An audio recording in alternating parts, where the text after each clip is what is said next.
230 cold cranking amps. It's pretty old at this point. It's about a 4-year-old battery. So let's hook this up and see what the battery tester says. Okay, here we go. 230 cold cranking amp. It's a flooded battery. Cold cranking amps. 230.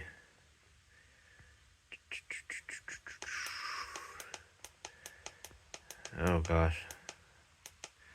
Okay, let's hit enter.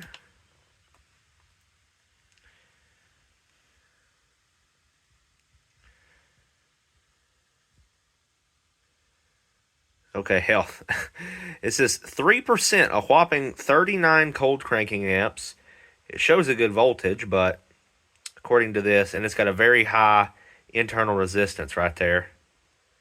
So 3%. Now let's kind of verify this. I'm going to take the tester off here. We're going to throw it on the mower just to see what happens, and then we're going to talk a little bit more about this. Okay, so here we are. We got the battery connected in my dad's lawnmower. It's the same battery we tested. There's the date sticker, and let's see what it tries to do here. Yeah, definitely not enough to get it spinning. So, yep, she's gonna need to be replaced. All right, let's go to the building and talk a little bit more about this new battery tester that I've purchased. Okay, so I've taken the battery back out because, you know, it is going to be replaced, but let's talk about this battery tester here. This is the Topdon BT300P.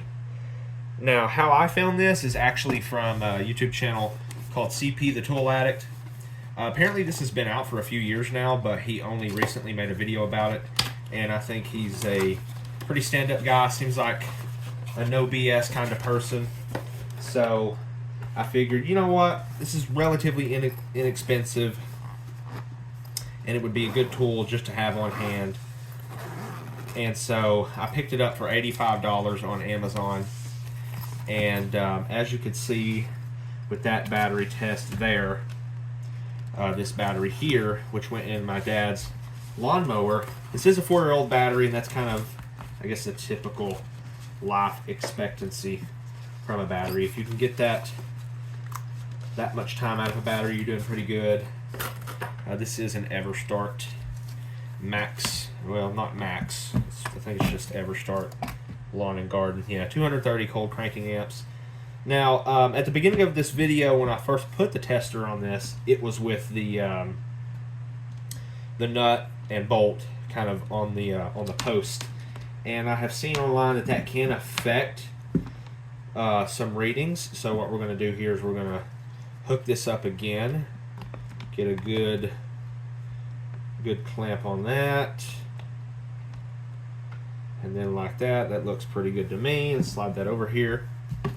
Can I turn this light off just to improve the glare just for a second here? Can you guys see that pretty good? Let's do it again. Battery test. It's a flooded battery. Cold cranking amps. Can I scoot it a little closer there? This is a 230. So let's go ahead and do this one last time, and we'll kind of dig in a little bit more and talk about this tester.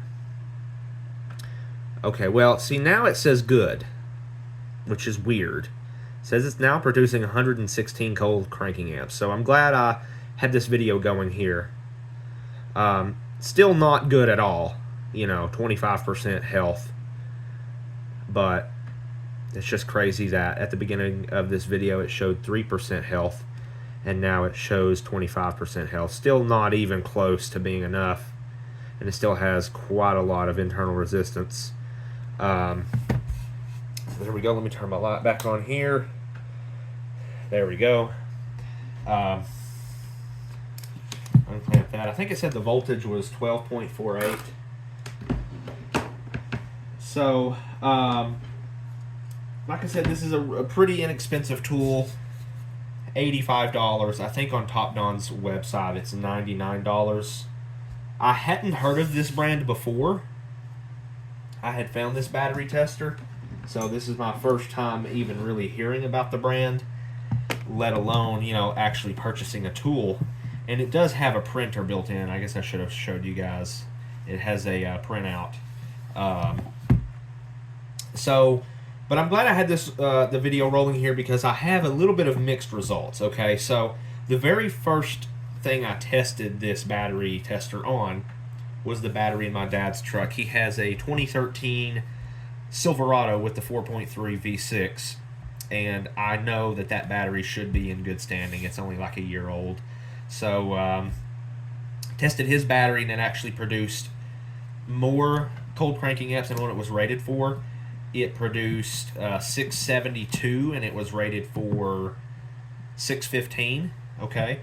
I might pause this recording really quick and go grab those print offs just to show you guys. The second battery I tested was in my my partner's vehicle. She has a Chevrolet Traverse, a 2015, and her battery's actually in that Traverse. It's behind the front passenger seat, like in the floorboard. Okay, it's like a torque screw that has a cover over it, so it's actually in the vehicle. It is an Everstart Max battery, and I can't remember the date code exactly. It might be something around 20, I think it was 2019 or 2020. And her car has had no problem starting whatsoever.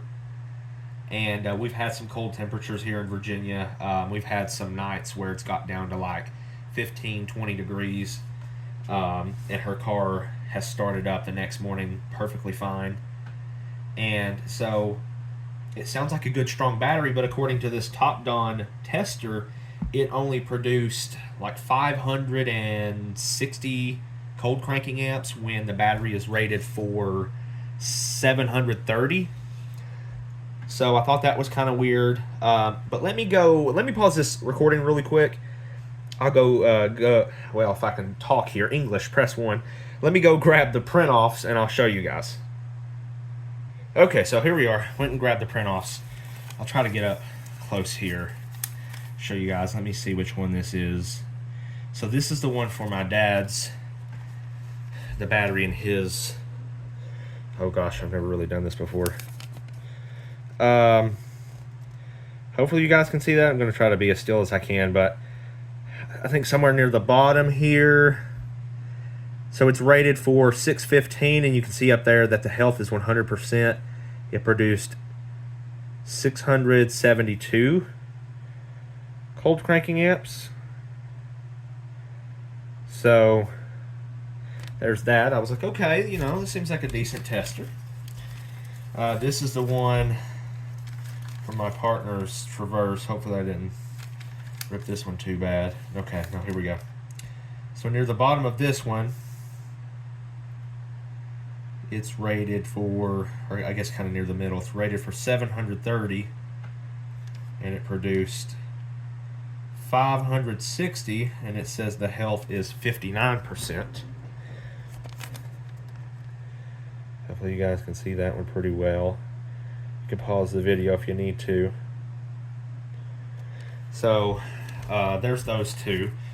The one here for my partner's Chevy Traverse, it kind of doesn't make a whole lot of sense. Maybe one of you guys who's way more mechanically inclined than I am can explain this, but to me, in theory, if her battery was that low of health, it shouldn't be starting so easily, right? Like, it has no issues whatsoever starting, okay? And then as you guys just saw with this battery, at the beginning of the video, it showed only like 3% health and like 40 cold cranking amps, but once we put it on the mower, still wouldn't start, of course.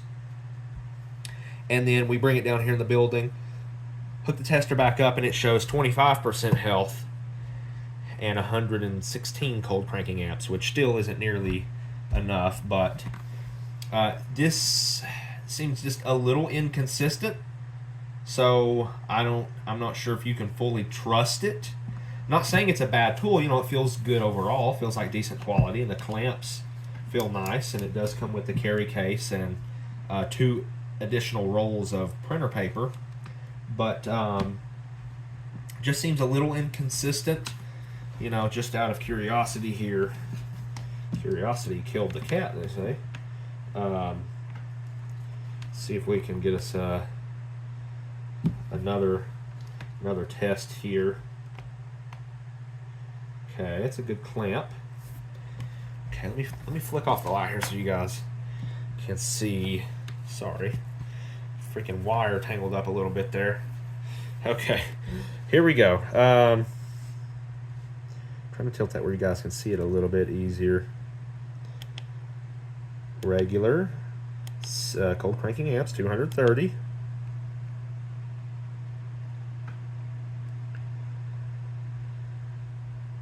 Okay.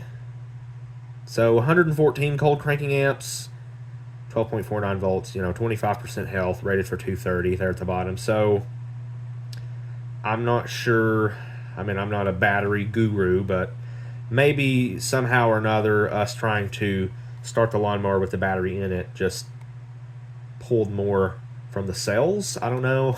I don't know if that's a decent explanation. So maybe now it's producing just a little bit more cold cranking amps, but still not nearly enough.